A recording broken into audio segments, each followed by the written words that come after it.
Hello and welcome to my channel.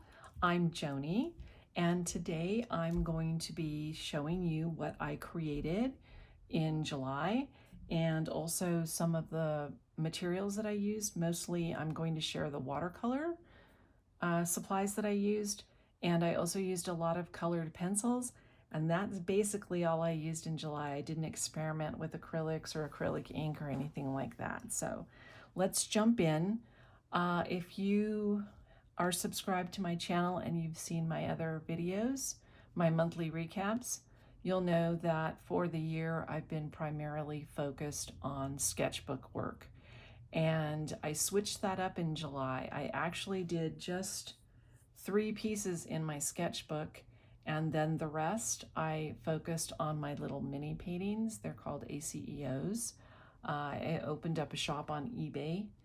I also have an Etsy shop, but instead of working on my sketchbooks, often I'll take the work and I'll create stickers or prints from it, and that's what's in my Etsy shop. But eBay, I wanted to post.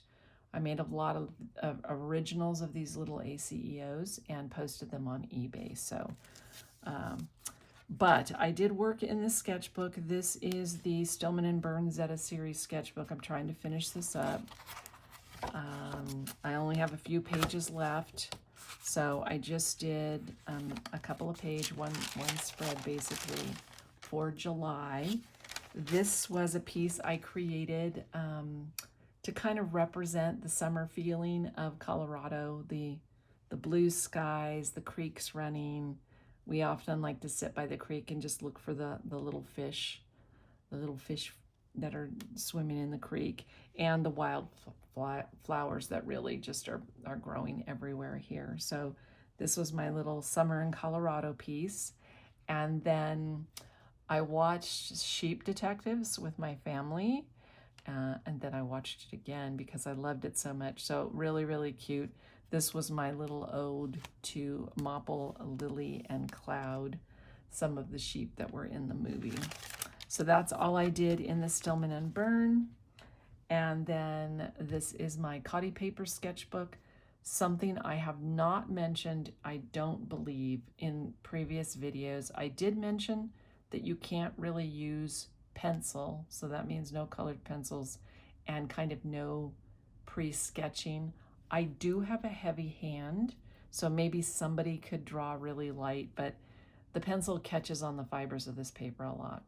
The thing I haven't mentioned before is the sizing that is used for this, and I found this book at my Upcycle art store, and I think the smell of the sizing is why when I'm using watercolor on here, which I love the effect of watercolor on this paper, as I mentioned every single time. But there's a definite odor, and it's not a pleasant odor, but I'll keep using it because I don't care, because I absolutely, again, I go in with no pre-sketch, so this is just freehand, and it's very liberating. I tend to overanalyze everything, so to just be able to come in and paint and relax is really wonderful. So this is the only piece that I did in my Cotty sketchbooks, and those were the only 2 that I used for July. What I really heavily focused on was these little mini paintings. They're called ACEOs, and I used to sell a lot of these in my Etsy shop years ago, and then I stopped making them. I have a short attention span. I'm neurospicy, so I get bored and then I move on. Well, now ACEOs are really seeing a resurgence, and for a month period I sold 17 of them on eBay. 2 of them were ACEOs that I created in this batch in July, but they're already gone, so I can't show them to you. But anyway, I am going to be focused on these for a while. I will continue to do a little bit of work in my sketchbooks, but So I'm going to show you the ACEOs I created. If you're not familiar with that term, these started out as ATCs, which was artist trading cards. And it was just a way for artists to trade with one another their work. And then people wanted to buy them.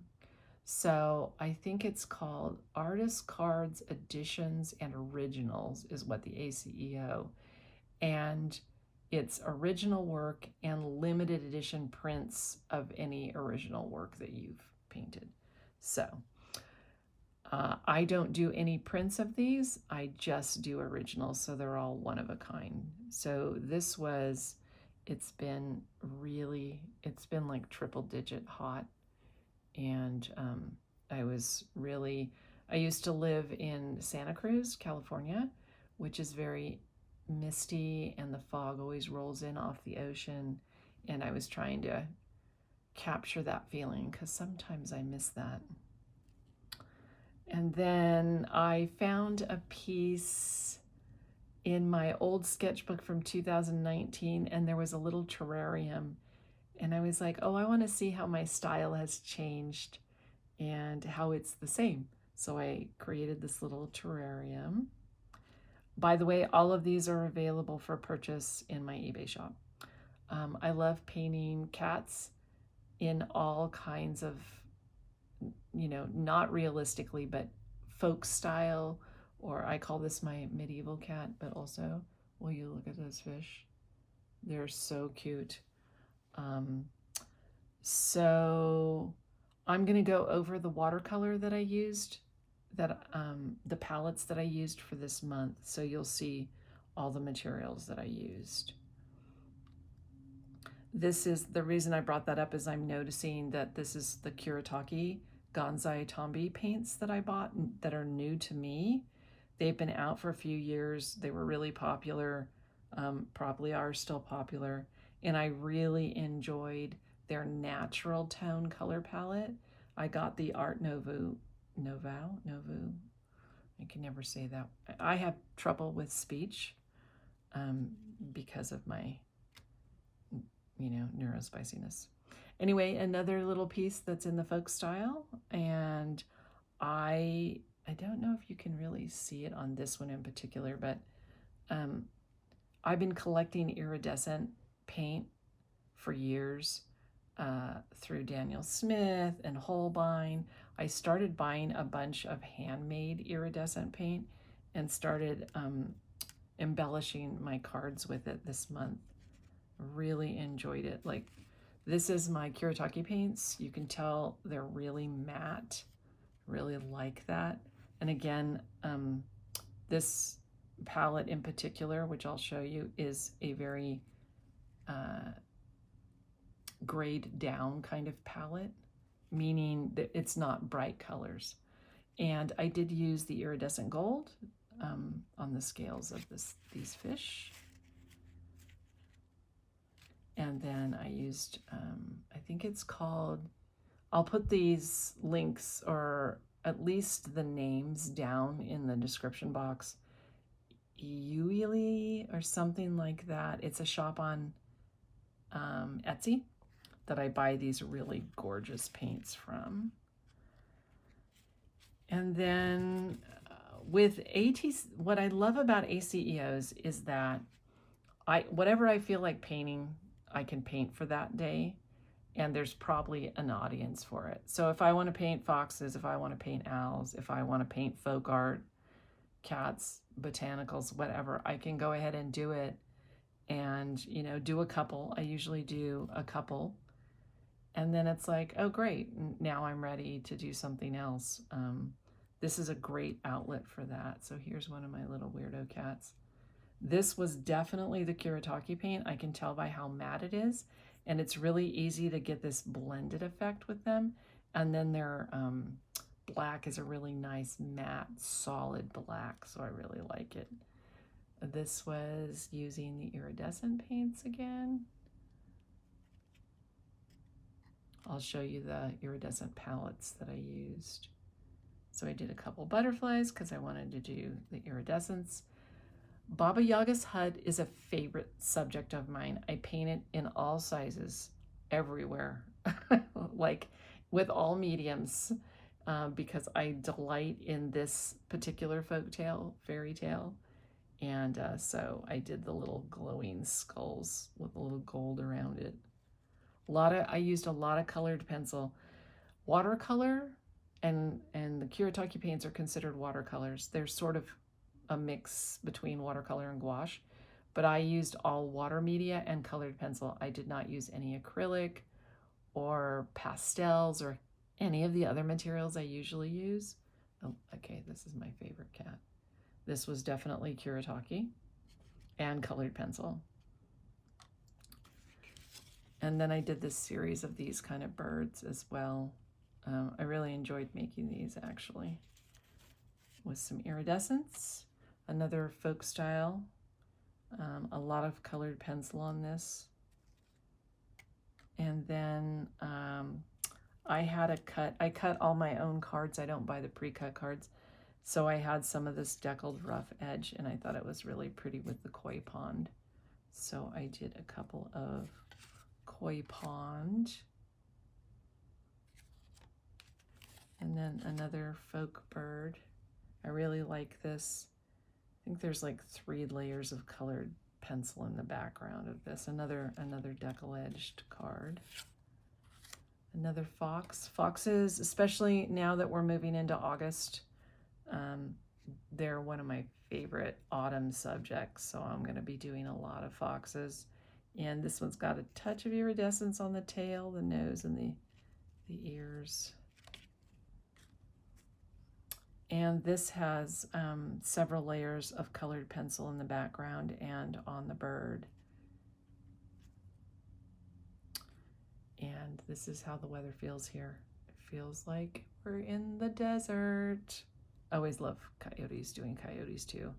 So there was a couple of pieces that I did, the terrarium and this coyote, that I had actually already done. I have my original painting I've made stickers out of, and I believe a 5x7 print.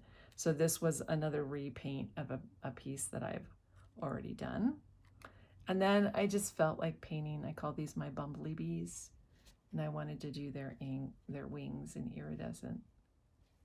This was Kuretake. And this little bumblebee. So that's the thing. Again, these ACEOs, they're a great way to just paint what here's another in the series. I actually mailed one of these. A customer in the UK bought one of these. So this was with my Addison and Sedgwick watercolor paints, which are some of my favorite watercolor paints. So let's talk about them now. Let's talk about the iridescent palette first. This is one of them. These are 3 new paints that I got recently from that Yuli, or I'll put the name down. I'm butchering it as usual.